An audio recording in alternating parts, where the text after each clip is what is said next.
She hugged the wrong man, and it should have gotten her killed. But when this terrified waitress wrapped her trembling arms around Chicago's most dangerous crime lord, mistaking cold steel for warmth, he froze. Because she smelled like his dead sister's shampoo. Because her heartbeat matched the rhythm of the only person who'd ever loved him. Because for 3 impossible seconds, he forgot he was a monster. And monsters who remember they're human, they burn everything down trying to protect what they love. If you're already feeling this story, do me a favor, hit that subscribe button so you don't miss what happens next. And drop a comment telling me where you're watching from. I read every single one. Now back to the story. She threw her arms around a stranger in the rain, mistaking cold steel for warmth. And the most dangerous man in Chicago felt something he thought had died with his sister. The ache of being human again. But that moment came later. First, there was exhaustion. Lena Harper wiped down the same greasy table for the 3rd time that hour, her shoulders aching in that dull, persistent way that came from too many double shifts and not enough sleep. The Blue Haven diner wasn't much. Cracked vinyl booths, flickering neon sign outside, coffee that tasted like burnt rubber. But it was hers in the only way that mattered. It kept her alive. She counted the tips from her apron pocket again. $12.37. Not enough. Never enough. Her phone buzzed. She didn't need to look to know it was another medical bill reminder. Grandma Rose's medication wasn't getting any cheaper, and the landlord had already slipped a final notice under her door 2 days ago. Lena folded the bills carefully, tucking them back into her apron like they were something precious instead of something that mocked her every time she touched them. Lena, table 6 needs a refill. Eddie, the cook, barked from the kitchen window. She nodded, forcing a smile she didn't feel, and grabbed the coffee pot. The customer, a trucker with kind eyes, left her a $5 bill on his way out. She whispered a thank you to no one in particular and slipped it into her pocket. $17.37 now. Still not enough. By the time her shift ended at midnight, rain hammered the streets outside. Lena stood in the doorway, staring at the downpour, her thin jacket already soaked from the walk to work that morning. She didn't own an umbrella, couldn't afford one. She took a breath and stepped into the storm, across the city, in a penthouse that overlooked Chicago like a throne overlooking its kingdom. Dominic Vero stood by the floor-to-ceiling windows and felt nothing. He should have felt something. Power, maybe. Satisfaction. Pride. He felt nothing. The meeting had gone exactly as planned. 3 rival families had bent the knee, signed the agreements, kissed his ring. Metaphorically, of course. Dominic didn't need theatrics. His reputation did the work for him. One look, one word, and men twice his age stumbled over themselves to obey. He was 34 years old and controlled half of Chicago's underworld. No one dared challenge him. No one dared touch him. And that was the problem. He pressed his palm against the cold glass, watching the rain streak down in rivulets. The city below looked small, distant, like something happening to someone else. His phone buzzed. He glanced at it. Another report from his second-in-command, Vincent. Clean job. No loose ends. Dominic pocketed the phone without responding. Behind him, the penthouse stretched in cold, modern silence. Black leather, marble floors, art worth more than most people's homes. Everything perfect, everything controlled, everything empty. He grabbed his coat and keys. Vincent would ask where he was going. Dominic wouldn't answer. He never did. The rain didn't bother him. Nothing bothered him anymore. Lena's sneakers squelched against the pavement as she hurried toward the bus stop, rain pouring down her face, her hair plastered to her cheeks. She was late. The last bus left in 7 minutes, and if she missed it, she'd have to walk the 3 miles home. Her phone buzzed again. This time she looked. Cousin Danny, running late, stuck in traffic. Meet me at the corner of 5th and Madison? Lena's heart lifted slightly. Danny, her only family besides Grandma Rose. He'd promised to lend her money for this month's rent, enough to buy her some time. She texted back quickly, "Lena, I'll be there in 5." She broke into a jog, ignoring the ache in her legs, the cold biting through her jacket. 5th and Madison wasn't far. She could make it. The rain fell harder. Dominic's black Mercedes rolled to a stop at a red light on 5th and Madison. He didn't know why he'd driven here. No destination in mind. Just movement, motion, anything to escape the suffocating stillness of his penthouse. He watched the wipers sweep across the windshield in rhythmic strokes, the city blurred behind sheets of rain. A figure darted across the intersection, small, drenched, stumbling slightly in worn sneakers.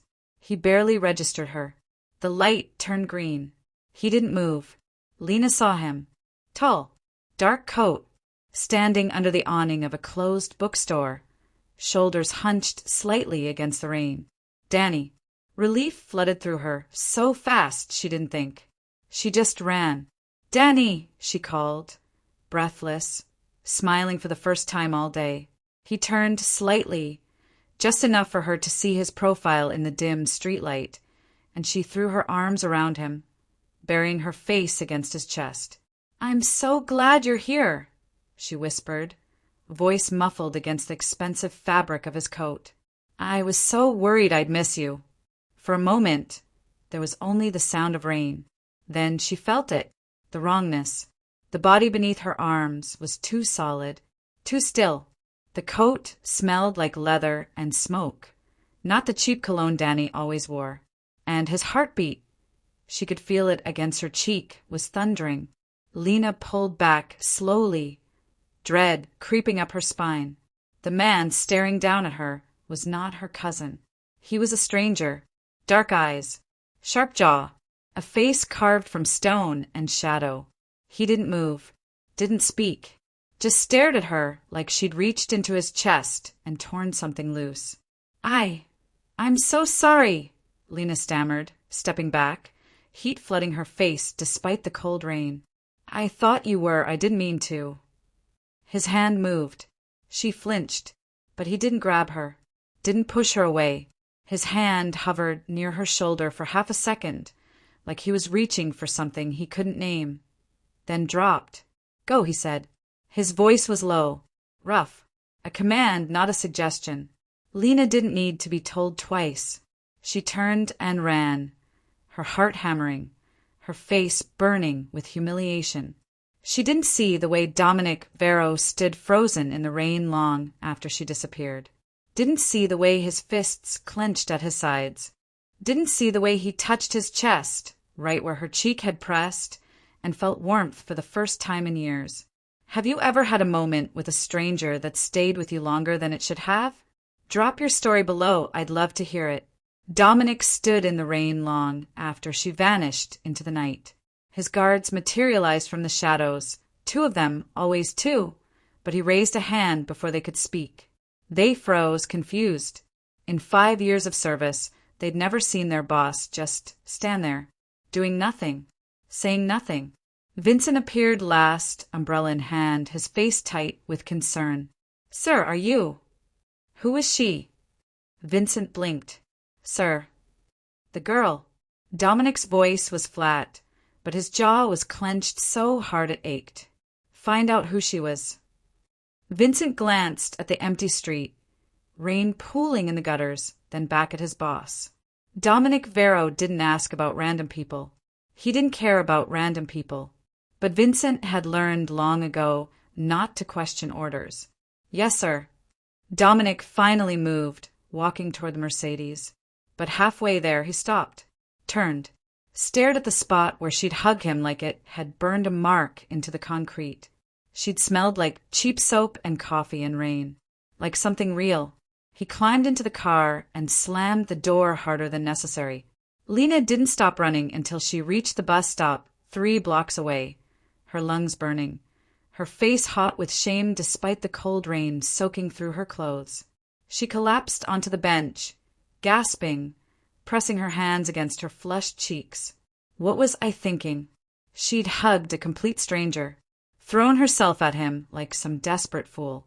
And the way he'd looked at her, like she'd done something incomprehensible, something that had shaken him to his core. She groaned and buried her face in her hands. Her phone buzzed. "Cousin Danny, so sorry, Lena. Car broke down on the highway. Can we meet tomorrow instead?" Of course. Of course he couldn't make it. Lena stared at the text, feeling the weight of the day pressing down on her chest. No rent money. No bus fare left.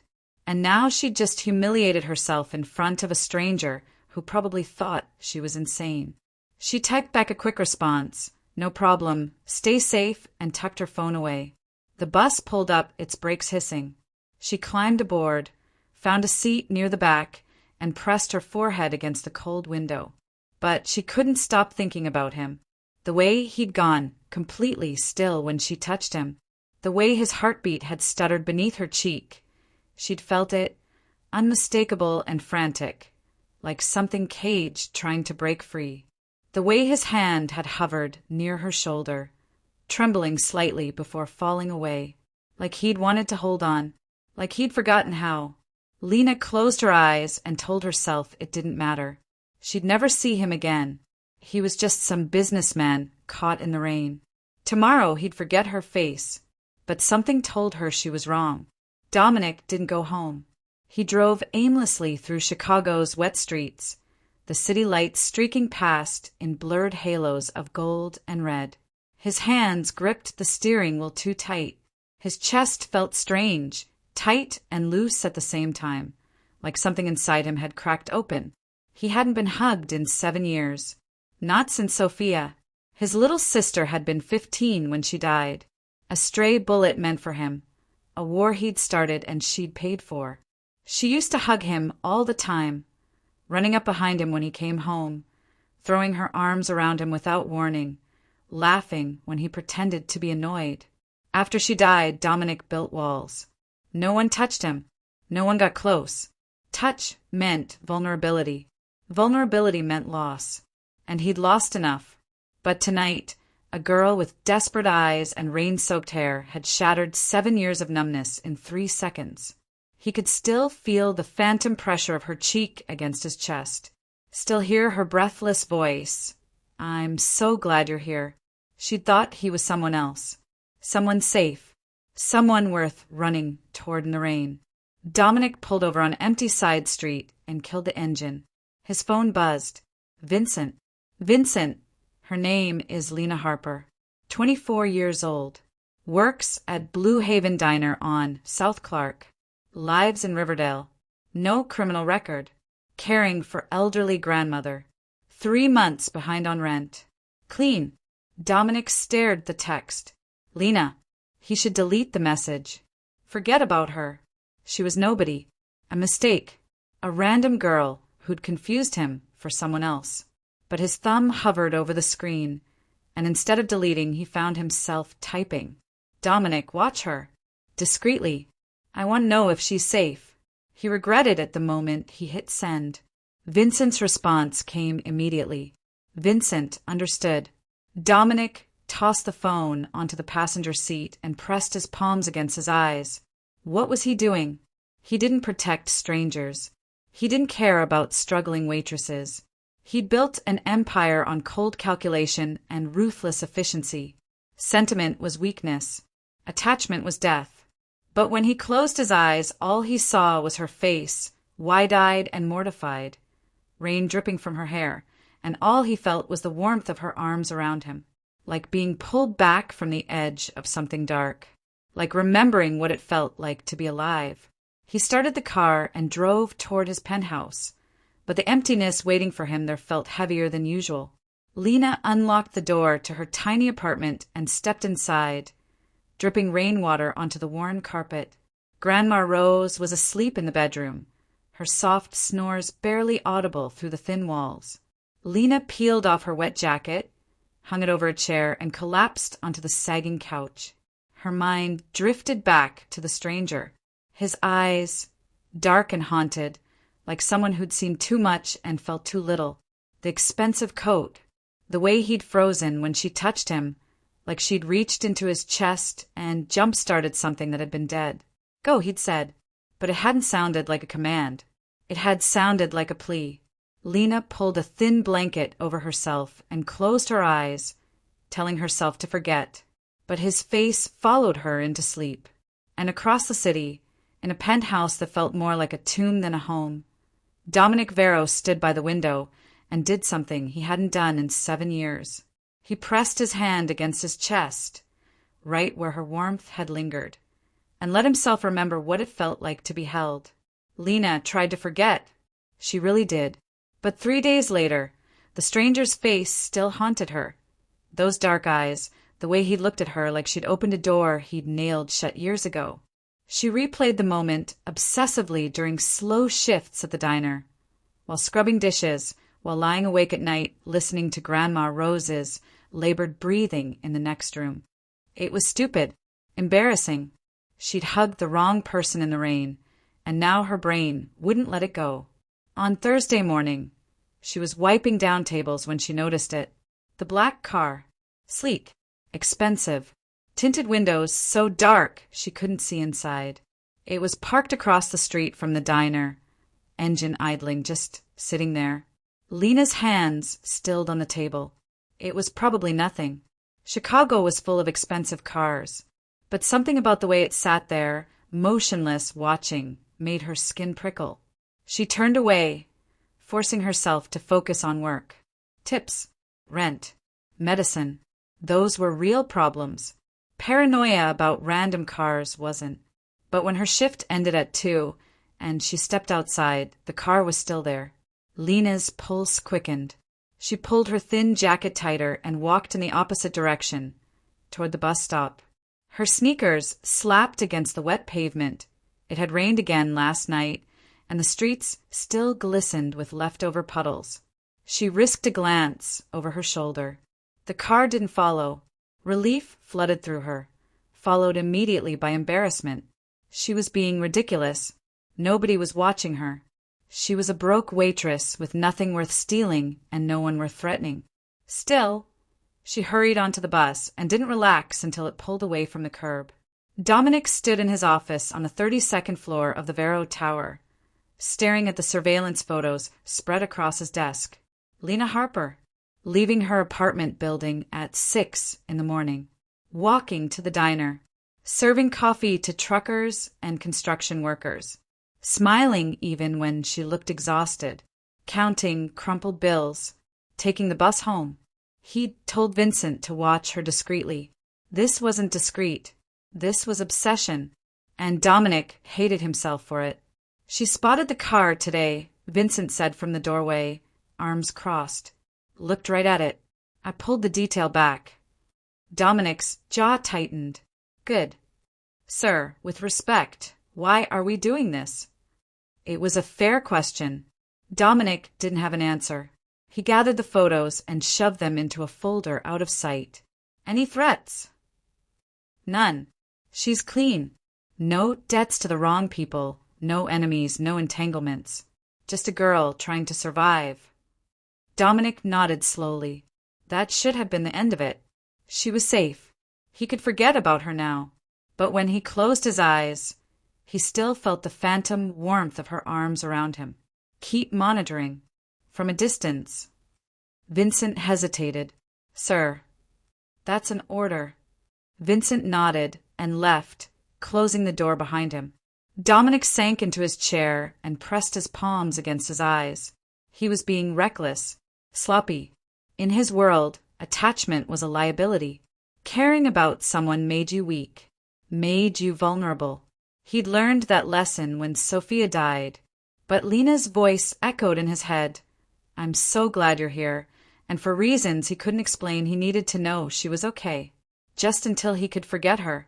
Just until the ache in his chest went away. Lena knocked on her landlord's door Friday evening, clutching an envelope with every dollar she'd scraped together.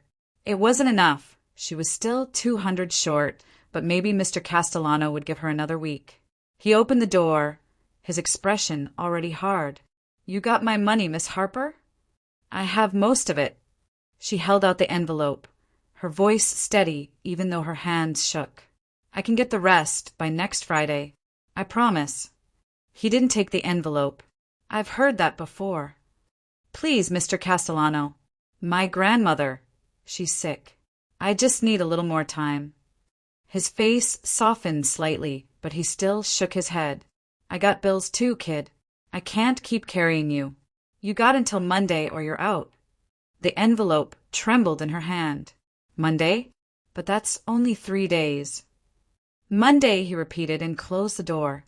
Lena stood in the hallway, staring at the peeling paint on his door, the envelope clutched to her chest. $200 in 3 days. Impossible. She walked back to her apartment in a daze, the weight of it pressing down on her shoulders like a physical thing. When she stepped inside, Grandma Rose was awake, sitting in her worn armchair, oxygen tube in her nose. How'd it go, sweetheart? Lena forced a smile. Good. Everything's fine. Rose studied her with those sharp blue eyes that never missed anything. You're a terrible liar, Lena Marie. Lena's smile crumbled. She sank onto the couch and buried her face in her hands. I don't know what to do, Grandma. Rose reached over and squeezed her hand with fingers that felt like bird bones. Something will come through. It always does. But Lena wasn't so sure anymore. That night, Dominic sat in his penthouse, a glass of whiskey untouched on the table beside him. Vincent's latest report glowed on his phone screen. Vincent, landlord gave her until Monday. She's $200 short. No family support available. High risk of eviction. Dominic stared at the message. He could fix this. 1 phone call. 1 envelope of cash. Problem solved. But that would mean crossing a line. It would mean admitting she mattered. He set the phone down and picked up the whiskey, but didn't drink. Across the city, Lena lay awake in the dark, staring at the ceiling, wondering how she was going to save her grandmother and keep a roof over their heads. And in the space between them, miles of concrete and steel and rain-soaked streets, something pulled tighter, something neither of them could resist much longer. Saturday night came with chaos. Lena was closing the diner alone. Eddie had left early, and the owner trusted her with the keys when she heard the first gunshot. It cracked through the air like thunder, sharp and unmistakable. She froze, dish towel in hand, heart slamming against her ribs. A second shot, closer, then tires screeching, shouting, the sound of something heavy slamming into metal. Lena dropped the towel and moved toward the front window, staying low. Through the rain-streaked glass, she saw 2 black SUVs blocking the intersection. Men in dark clothes spilled out, guns drawn, yelling words she couldn't make out. Her hands shook as she reached for her phone. Before she could dial, the diner door burst open. Lena spun around, a scream caught in her throat. A man stumbled inside, tall, dark coat, blood seeping through his shirt near his shoulder. He slammed the door behind him and locked it, chest heaving, eyes wild. Then he turned, and Lena's world tilted. It was him, the stranger from the rain. Recognition flashed across his face, brief, startled, but he didn't have time to react. Another gunshot shattered the diner's front window. Glass exploded inward, raining down like deadly confetti. "Get down," he roared. Lena didn't think. She dropped to the floor behind the counter, her pulse hammering so loud she couldn't hear anything else. The man, bleeding, dangerous, impossibly familiar, moved with precision, flipping tables onto their sides to create a barricade. "Storage room," he snapped, eyes scanning the diner's layout. "Where is it?" Lena pointed with a trembling hand toward the back hallway. "Move. Now." She scrambled to her feet and ran, hearing his footsteps behind her, heavy and urgent. They burst into the cramped storage room. Shelves of canned goods, boxes of napkins, the smell of bleach and old grease. He pulled the door shut and locked it, then sagged against the wall, one hand pressed to his bleeding shoulder. For a moment, there was only the sound of their breathing. His labored, hers panicked. Outside, voices shouted. Footsteps crunched over broken glass. Lena pressed herself against the far wall, staring at him. Blood seeped between his fingers, dark and wet. His face was pale but controlled, jaw set against the pain. "You," she whispered. "You're—" "Quiet," he hissed. The footsteps grew louder. Someone rattled the diner's back door. Lena's hand flew to her mouth. The man, this stranger who'd haunted her thoughts for days, met her eyes across the dim storage room. For a split second, something passed between them. Recognition. Fear. Something else she couldn't name. Then the voices outside faded. Car doors slammed. Engines roared to life. Silence. They stayed frozen for another minute, maybe two. Then he exhaled slowly and slid down the wall until he was sitting on the floor, his hand still pressed to his shoulder. "Are they gone?" Lena's voice came out as a whisper. "For now." His voice was rough, strained. "They'll come back. They always do." Lena stared at him, her mind racing. "Who are you?" He didn't answer, just looked at her with those dark, haunted eyes. "You need a hospital," she said, her voice steadier now. "You're bleeding." "No hospitals." "But—" "No. Hospitals." The command in his voice was absolute. Lena bit her lip, then made a decision. She moved to the storage shelves, grabbing the first aid kit Eddie kept for kitchen accidents. It wasn't much, bandages, antiseptic, gauze, but it was something. She knelt beside him, her hand shaking as she opened the kit. "I'm not a doctor," she warned. "I noticed." Despite the pain, there was the ghost of something in his voice. Not quite humor, but close. Lena helped him shrug out of his coat. Expensive, ruined now with blood and rain, and carefully peeled back his shirt. The bullet had grazed his shoulder, a deep furrow, but not life-threatening. She'd seen worse on medical dramas. She poured antiseptic over the wound. He didn't flinch, didn't make a sound. "This is going to hurt," she murmured, pressing gauze against the wound. "Everything hurts." His voice was quiet, honest. Lena worked in silence, wrapping the bandage with careful hands. This close, she could see the details she'd missed in the rain. The scar above his left eyebrow, the exhaustion carved into the lines around his mouth, the way his hands never quite relaxed, always ready for the next threat. "You should call the police," he said after a long moment. Lena's hand stilled. "Should I?" He met her eyes. "Yes." "Will you be here when they arrive?" A pause. "No." She secured the bandage with tape and sat back on her heels. "Then what's the point?" He studied her, something like surprise flickering across his face. "You're not afraid of me." "I'm terrified of you," she corrected. "But you haven't hurt me, and—" She hesitated. "And you came here, to my diner, like maybe on some level you knew it was safe." Dominic, because that's who he was, though she didn't know his name yet, stared at her like she'd spoken a language he'd forgotten. "You don't know me," he said finally. "No," Lena agreed. "But I know what it looks like when someone's running out of places to go."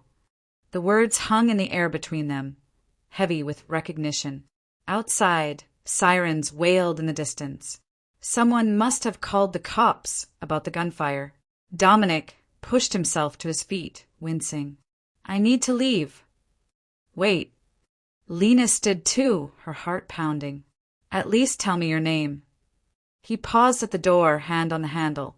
For a moment, she thought he wouldn't answer. "Dominic," he said quietly. "Lena," she whispered back, even though he already knew. Their eyes met. Something unspoken passed between them.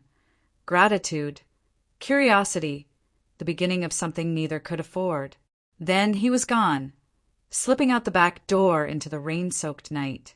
Lena stood alone in the storage room, her hand still stained with his blood, and knew with absolute certainty that this wasn't over. Not even close. Have you ever helped someone you barely knew, even when it felt risky? What made you do it? Share your thoughts below. Dominic didn't go home. He sat in his car 3 blocks from the diner, engine off, rain drumming against the windshield. His shoulder throbbed beneath the makeshift bandage she'd wrapped with careful, trembling hands. Lena. He'd known her name before tonight. Vincent's reports had told him everything. But hearing her say it, soft and uncertain in that cramped storage room, had made it real in a way surveillance photos never could. His phone buzzed. Vincent. Vincent, where are you? The Nikolai crew is asking questions. We need to respond. Dominic stared at the text, but didn't reply. The Nikolai family had been testing his patience for months. Tonight's ambush was their final mistake.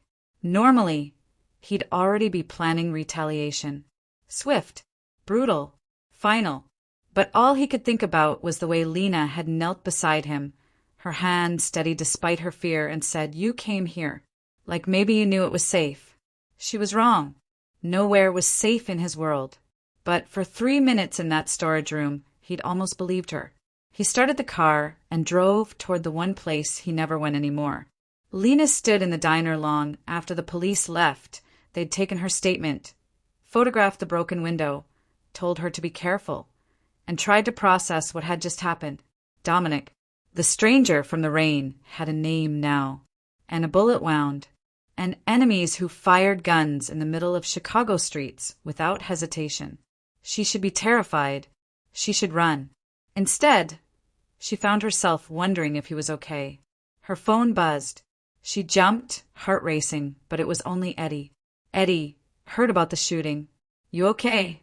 Lena, I'm fine. Just scared. Eddie, take tomorrow off. I'll cover your shift. She stared at the text. Tomorrow was Sunday, her best tip day. She couldn't afford to miss it, but her hands were still shaking. Lena, thanks. I'll take it. She locked up the diner and walked to the bus stop, glancing over her shoulder every few steps. The black car was gone. The street was empty except for rain and distant traffic. When she finally made it home, Grandma Rose was asleep. Lena collapsed onto the couch and pulled out her phone, typing Dominic's name into the search bar before she could stop herself. The results made her stomach drop. Dominic Vero, Chicago's most feared crime lord. Photos, articles, speculation about his empire, his ruthlessness, his connection to half the city's underground operations. The police had been trying to build a case against him for years, but witnesses disappeared. Evidence vanished. Lena's hands trembled as she scrolled. This was the man she'd hugged in the rain, the man she'd bandaged in her storage room. She should delete his name from her search history, forget she ever met him. But her finger hovered over a photo. Dominic at some charity gala, wearing a perfect suit, his face cold and unreadable, and all she could see was the exhaustion in his eyes when he'd said, "Everything hurts." She closed the browser and pressed her phone against her chest, heart pounding. Dominic stood in front of Sophia's grave for the first time in 2 years.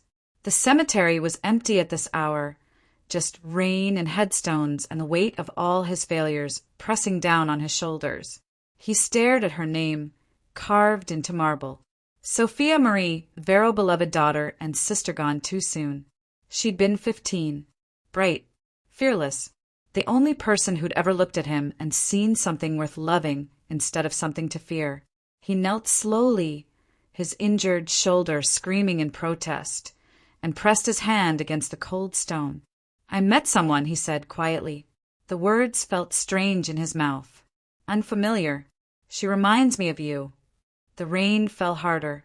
She hugged me, just ran up and threw her arms around me like it was the most natural thing in the world. He exhaled shakily. "I didn't know what to do. I haven't been hugged since you." His voice broke. He closed his eyes, remembering the last time he'd seen Sophia alive. She'd hugged him goodbye before school, laughing about some test she hadn't studied for. 3 hours later, she was dead, caught in crossfire meant for him. He'd built his empire on the ashes of that guilt, made himself untouchable so he'd never lose anyone again. But Lena had touched him anyway, and instead of pushing her away, he'd frozen. Let himself feel it. Let himself remember what it was like to be human. "I'm putting her in danger," he whispered. just by being near her. I should stay away. But even as he said it, he knew he couldn't. He pulled something from his pocket, a crumpled receipt from the diner with Lena's handwriting on it. She'd written "thank you" at the bottom of someone's bill, the letters small and hopeful. He'd taken it from the trash before leaving. Kept it. "I don't know what I'm doing," he admitted to the grave. "But she looked at me tonight like I was worth saving. And I can't remember the last time someone looked at me like that." The rain soaked through his coat, but he didn't move. Lena dreamed that night. She was back in the storage room, but this time Dominic wasn't bleeding. He was just sitting there, staring at her with those haunted eyes, and she asked him the question she hadn't dared to ask in real life. "Why did you come here?" In the dream, he answered, "Because you made me feel safe." She woke with tears on her cheeks, the words echoing in her mind. Across the city, Dominic finally left the cemetery and drove home, the receipt still in his pocket, and made a decision that would change everything. He was going to see her again, not to protect her, not to watch from a distance, but to understand why a broke waitress with kind eyes had managed to do what no one else could. Make him want to live again. Dominic walked into the Blue Haven diner on Monday afternoon wearing jeans and a plain black jacket. No expensive suit, no bodyguards, nothing that screamed dangerous. Just a man who looked tired and human and maybe a little lost. Lena was refilling the coffee station when the bell above the door chimed. She glanced up automatically and her hands froze. Him. Their eyes met across the diner. For a heartbeat, neither moved. Then Lena set down the coffee pot with shaking hands and walked over, her heart hammering. "You shouldn't be here." "I know." His voice was quiet, steady.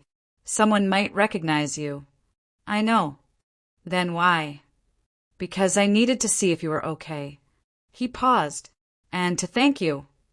Lena stared at him, searching his face for what? Danger? Deception? All she saw was sincerity, raw and unfamiliar in those dark eyes. "Your shoulder," she said finally. "Is it?" "Healing. Because of you." Heat crept up her neck. She glanced around the diner. Only 2 other customers, both absorbed in their phones. Eddie was in the kitchen, oblivious. "Sit," she said, gesturing to a corner booth. "I'll bring you coffee. I don't want to get you in trouble." "Too late for that." She tried to sound stern, but a small smile tugged at her lips. "Coffee. Black." "Black," he confirmed, something almost like warmth flickering across his face. Lena brought him coffee and a slice of pie. Cherry, the last one, and slid into the seat across from him during her break. They sat in silence for a moment, the weight of everything unsaid pressing down between them. "You looked me up," Dominic said. Not a question. Lena flushed. "Was I not supposed to?" "Most people who know what I am run the other direction. Maybe I'm not most people." His lips quirked, not quite a smile, but close. "No, you're not." She watched him take a sip of coffee, noting the careful way he moved his left arm. "Why did they shoot at you?" "Business disagreement." "That's a hell of a disagreement." This time he did smile, brief and unexpected. "It's complicated." "I'm good at complicated." Lena leaned forward. "Try me." Dominic studied her, weighing something. Then he spoke, his voice low enough that only she could hear. "I run things in the city that most people pretend don't exist. And sometimes people get ambitious, try to take what's mine. Saturday night was a reminder. A reminder that you're willing to die for it. A reminder that I don't lose." The words should have scared her. Instead, Lena heard the exhaustion underneath them, the loneliness. "That sounds tiring," she said softly. Dominic blinked, clearly not expecting that response. "It is." "Then why do it?" He was quiet for a long moment, staring into his coffee like it held answers. "Because it's all I have left." The vulnerability in those 6 words cracked something open in Lena's chest. "That's not true," she said. "Isn't it?" She reached across the table, slowly giving him time to pull away, and placed her hand over his. His skin was warm, his fingers rough with old scars. He stared at their joined hands like he'd forgotten what touch felt like. "You have this moment," Lena said. "Right now. Coffee and pie and someone who doesn't want anything from you except conversation. That's something." Dominic's throat worked. When he looked up, his eyes were suspiciously bright. "You don't even know me." "Then tell me about yourself. The real you, not the crime lord, not the man people fear." She squeezed his hand gently. Who's Dominic when no one's watching? No one had asked him that in 7 years. He opened his mouth, closed it, tried again. "I used to play piano," he said finally, the words rusty. "When I was younger. Before everything. My sister loved it. She'd make me play for her even when I messed up." "Sophia," Lena said softly. His head snapped up. "How did you—" "You said her name. That night in the storage room. When you were half conscious from pain." Dominic exhaled shakily. "She was the best part of me. And I got her killed." "That's not—" "It is." His voice was hard now, but the pain underneath was sharper. "She died because of what I am. What I built. And every day since, I've lived with that." Lena's hand tightened on his. "She wouldn't want you to carry that alone." "How would you know?" "Because I lost my parents when I was 16. Car accident. And for years I thought it was my fault. I'd asked them to pick me up from a party. If I had just taken the bus." She swallowed hard. "But Grandma Rose told me something that saved me. She said, blame is just grief with nowhere to go. Let it go or it'll bury you alive." Dominic stared at her, something shifting in his expression. "Your sister loved you," Lena continued. "I can tell by the way you talk about her. And love doesn't die with blame. It just waits for you to forgive yourself." A single tear slipped down Dominic's cheek. He wiped it away quickly, embarrassed, but Lena had already seen it. "I don't know how to do that," he whispered. "Maybe you start small. One coffee, one conversation, one moment where you let yourself be more than your guilt." They sat like that for a while, hands linked across a scratched diner table, two broken people finding unexpected shelter in each other. Eddie called from the kitchen that Lena's break was over. She stood reluctantly, but Dominic caught her hand. "Can I see you again?" he asked. "Not here. Somewhere safer." Lena should say no, should protect herself. Instead, she found herself nodding. "Tomorrow, Grant Park, near the fountain, 2 o'clock. I'll be there." As Dominic left, he paused at the door and looked back. Their eyes met, and for the first time since Sophia died, he felt something other than emptiness. He felt hope. The next afternoon, Dominic waited by the fountain in Grant Park, holding 2 cups of coffee and wondering if she'd show. Then he saw her, walking toward him through falling leaves, smiling like sunlight breaking through clouds, and he knew this was the beginning of something that could save him, or destroy them both. For 3 weeks, they lived in stolen moments. Coffee in Grant Park, late-night phone calls that stretched until dawn. Dominic showing up at the diner just before closing, helping her wipe tables while they talked about everything and nothing. Lena learning that he loved old jazz music and terrible action movies. Dominic discovering she wrote poetry in the margins of her notebooks and dreamed of opening her own bakery someday. He never touched her beyond holding her hand, but the tenderness in his eyes said everything words couldn't. And for 3 weeks, Lena let herself believe that maybe, just maybe, this could work. Then Thursday came. Lena was walking home from the diner when she noticed the car following her. Not Dominic's. A different one, silver sedan, windows tinted, driving too slowly. Her pulse quickened. She turned down a side street, testing. The car turned too. Fear spiked through her chest. She quickened her pace, pulling out her phone with shaking hands. Before she could dial, a second car pulled up ahead, blocking her path. 2 men stepped out, large, expressionless, Miss Harper, one said, his voice flat. Come with us. Don't make a scene. I don't know you. Mr. Nikolai wants to talk. The name meant nothing to her, but the gun barely visible beneath the man's jacket meant everything. Please, she whispered. I haven't done anything. You know Dominic Vero. That's enough. They grabbed her arms, not rough, but firm, and guided her into the car. Lena's phone slipped from her hand, clattering onto the pavement as they drove away. Dominic was in a meeting with his accountants when Vincent burst in, his face pale. Sir, we have a problem. Dominic's blood went cold. What kind of problem? The Nikolai crew took her 20 minutes ago, outside the diner. The room tilted. Took who? But he already knew. Lena Harper. They left her phone on the street.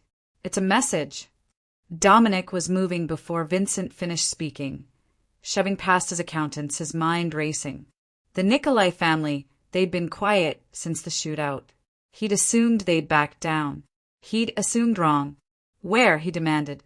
Their warehouse on the south side. They want you to come alone. Then that's what I'll do. Sir, it's a trap. I don't care. Dominic's voice was ice and fury. Get me a car. Now. They kept Lena in a windowless room. Concrete floor, single light bulb, the smell of oil and rust. Her wrists were zip-tied behind her back, but they hadn't hurt her. Yet, the door opened. A man walked in, 50s, expensive suit, cold smile. Miss Harper, I apologize for the inconvenience. Lena's voice shook. What do you want? Leverage. He pulled up a chair and sat across from her. You see, Dominic Vero has been a thorn in my side for quite some time, and I've learned that the best way to hurt a man like him is to take away the things he cares about. We're not. Please, my men have been watching him for weeks. He hasn't looked at anyone the way he looks at you since his sister died. The man, Nikolai, she assumed, leaned forward. So here's what's going to happen. Dominic will come for you. And when he does, I'll offer him a choice, his empire or your life. Terror clawed at Lena's throat. He won't choose me. Won't he? The certainty in Nikolai's voice made her stomach drop. Dominic arrived at the warehouse with Vincent and 6 of his best men. The building loomed against the evening sky, dark and silent. Vincent touched his arm. Sir, let me go in first. No. Dominic's voice was steel. This is my mess. I end it. He walked through the front door alone. The warehouse was empty except for Nikolai, standing in the center with hands in his pockets, smiling like he'd already won. Dominic, punctual as always. Where is she? Safe. For now. Nikolai gestured to a closed door at the back. But we need to talk first. There's nothing to talk about. Oh, I think there is. You see, I'm tired of playing second to you in this city. So I'm offering you a deal. Walk away from your operations, all of them, and I'll let the girl go. Refuse and she dies. Simple. Dominic's hands clenched into fists. You have no idea what you've done. Don't I? I've found your weakness, Vero, and now I own you. The door at the back opened. 2 guards brought Lena out, terrified but unharmed. Her eyes found Dominic's across the warehouse, wide and desperate. Dominic, she breathed. Something in his chest cracked open. Nikolai smiled. So what's it going to be? Your empire or your little waitress? Dominic didn't hesitate. Let her go. I'll give you whatever you want. No. Lena's voice rang out, sharp with panic. Don't do this. Be quiet, Nikolai snapped. But Lena wasn't quiet. She looked straight at Dominic, tears streaming down her face. Don't throw away everything you've built for me. I'm not worth it.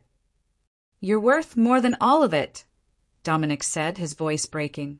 Every brick, every deal, every blood-soaked dollar. You're worth more. Nikolai laughed. How touching. So we have a deal.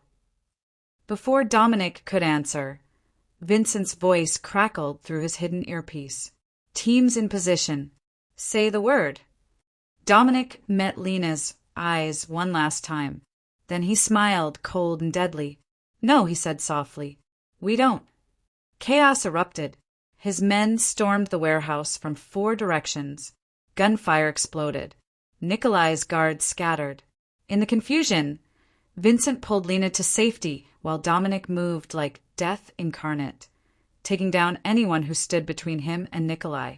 When the smoke cleared, Nikolai was on his knees. Dominic's gun pressed to his temple. You made a mistake, Dominic whispered. You touched something I care about. So kill me, Nikolai spat. Prove you're still the monster everyone fears.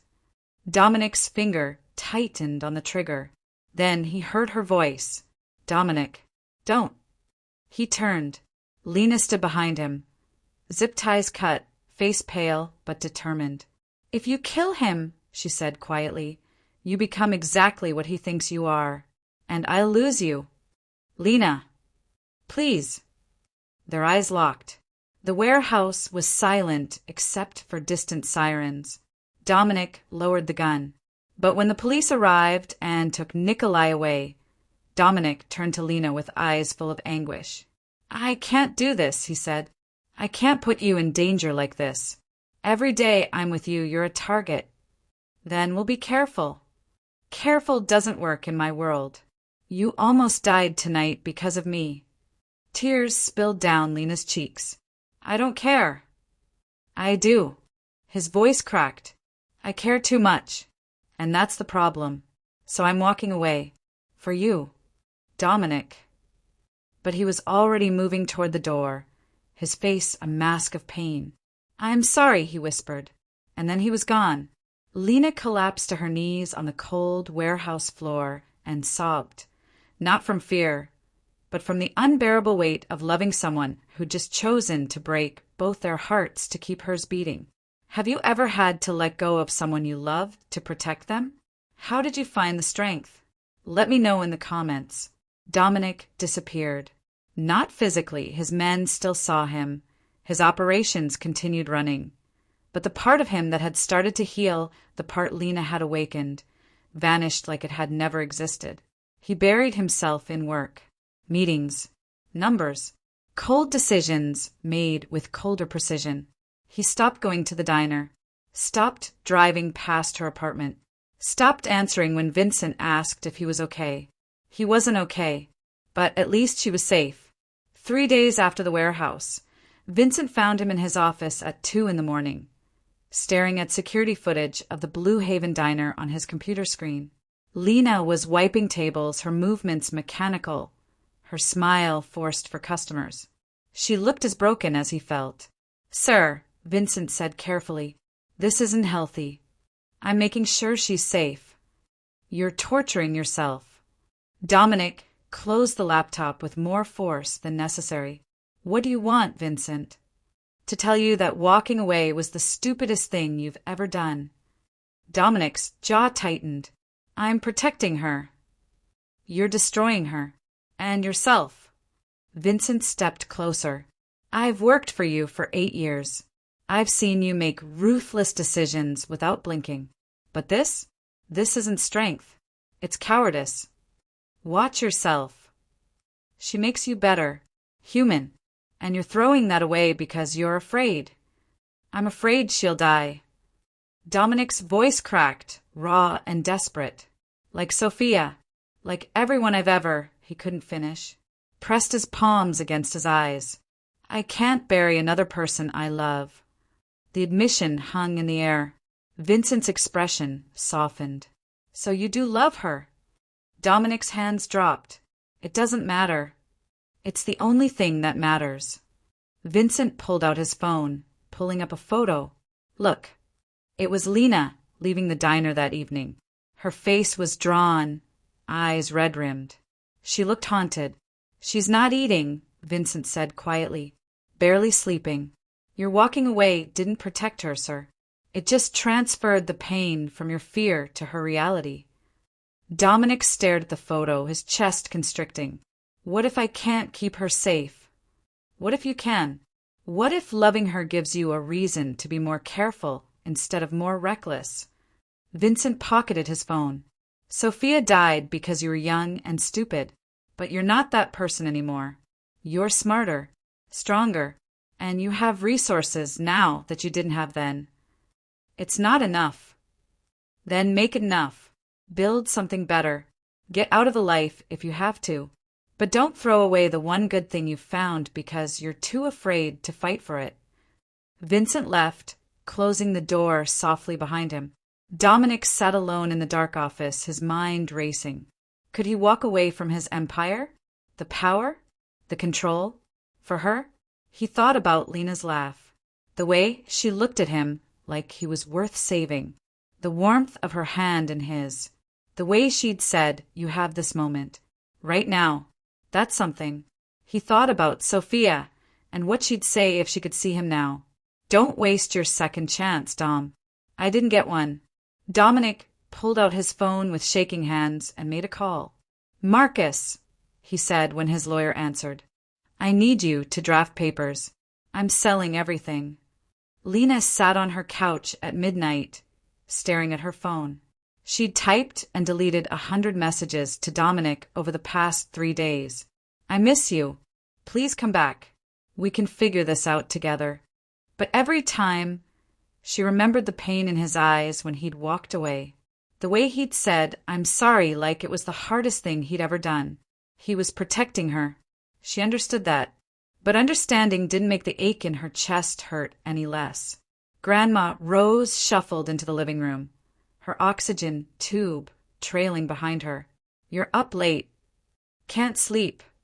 Rose settled into her armchair with a knowing look. It's that boy, isn't it? Lena's throat tightened.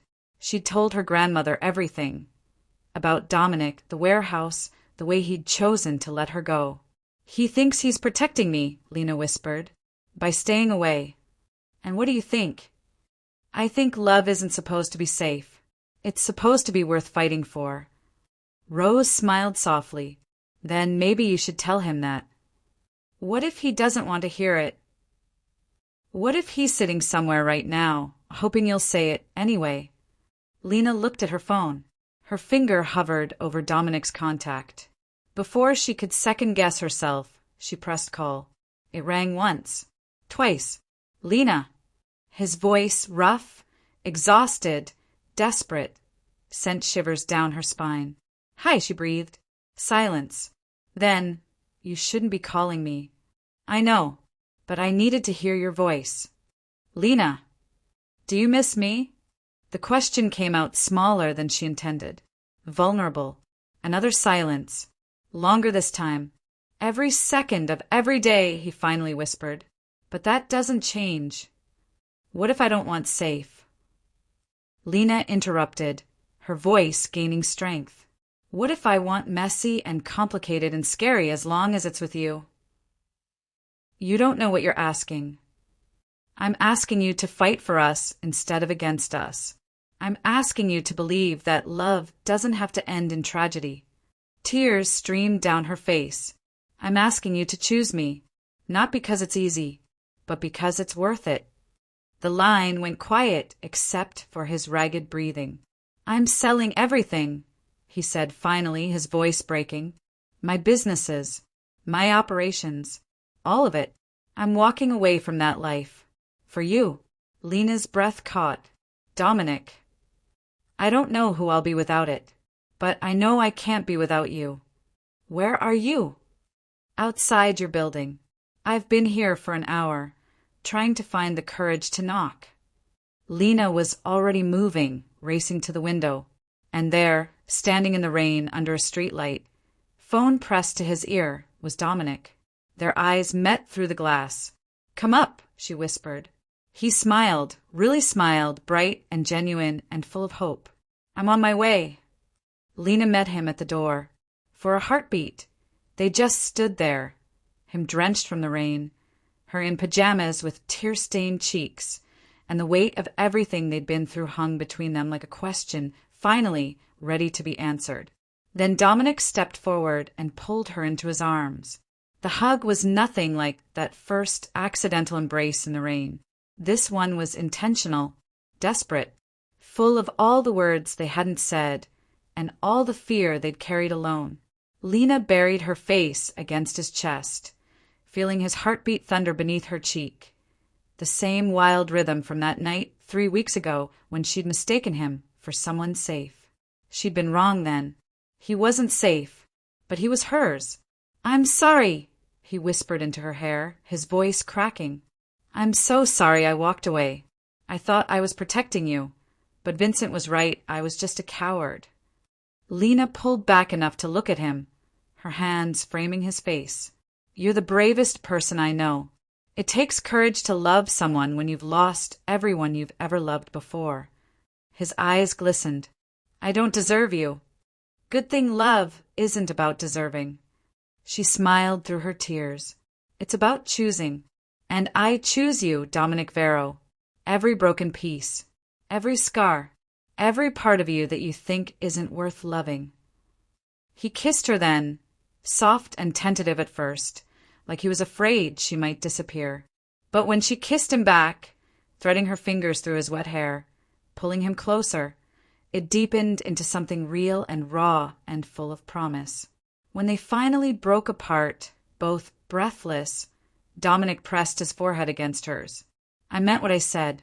I'm selling everything. Walking away from that life." "And then what?" Lena asked softly. "Then I figure out who I am without it. With you." He hesitated. "If you'll have me, on one condition." He tensed. "What?" "You let me help you figure it out. No more carrying everything alone. No more pushing me away to protect me. We're in this together now." Dominic exhaled shakily, and she felt the last of his resistance crumble. Together. Behind them, Grandma Rose cleared her throat from the hallway.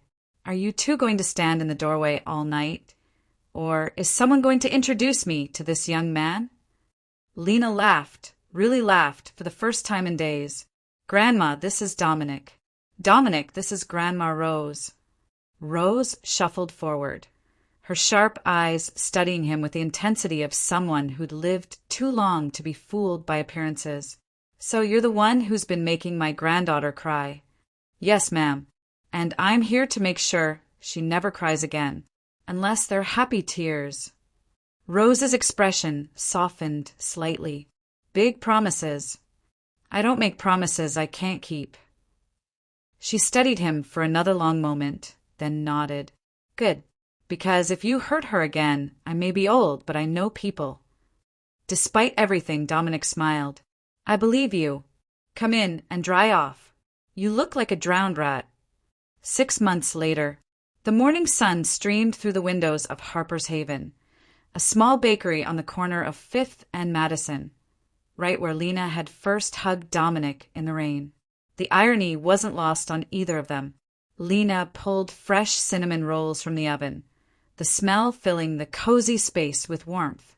The bakery wasn't fancy, mismatched chairs, chalkboard menus, flowers in mason jars, but it was theirs. Dominic had bought the building with money from selling his legitimate holdings. They'd renovated it together, painting walls and building shelves and arguing good-naturedly about whether the curtains should be blue or cream. Lena had won. They were blue. "Morning rush in 10 minutes, Dominic called from the front, wiping down tables. He wore jeans and a simple gray Henley, his sleeves rolled up, his hair slightly mussed. He looked nothing like the cold crime lord who'd once controlled half of Chicago. He looked happy. "Coffee's ready," Lena replied, arranging pastries in the display case. Grandma Rose sat in her usual corner, oxygen tube in place, doing the daily crossword puzzle. She'd moved in with them 3 months ago when Dominic had insisted on buying a house big enough for all of them. "You two are disgustingly adorable," Rose commented without looking up. "It's nauseating." "You love it," Lena shot back, grinning. Unfortunately, the bell above the door chimed. Their first customer, a regular Mrs. Chen, walked in with a warm smile. "Good morning." The usual, please. Coming right up, Dominic said, moving behind the counter with practiced ease. As he prepared her order, Lena watched him. This man who'd once been feared across the city, now measuring out coffee grounds and making small talk about the weather, and her heart swelled. He'd been right to worry about losing his identity when he walked away from his empire. The first few months had been hard. He'd struggled with purposelessness, with not knowing who he was without power and control. But slowly, he discovered something better. He was Dominic, baker, partner, friend, the man who helped elderly customers carry their purchases to their cars, who taught Lena how to make the perfect espresso, who played old jazz records while they closed up each night. He was still learning how to be soft, but he was learning, and Lena was learning too. That love wasn't about saving someone or fixing them. It was about standing beside them while they figured out how to save themselves. "Hey," Dominic said softly, appearing beside her with flour on his cheek. "You okay? You've got that look." "What look?" "The one where you're thinking too hard and feeling too much." She smiled and reached up to wipe the flour away. "I was just thinking about how far we've come." His expression softened. Yeah. She kissed him gently, from a mistaken hug in the rain to this. "It's kind of a miracle." "You're the miracle," he murmured against her lips. "I was just lucky enough to be standing in the right place when you needed someone to hold on to." "Wrong place," she corrected. "Right person." That evening, after they'd closed the bakery and walked Grandma Rose home, Dominic and Lena returned to the spot where it all began, the corner of 5th and Madison, under the awning of what was now their bakery. It was raining again, softly, gently. "Do you ever regret it?" Lena asked, leaning against him. "Giving up everything you built?"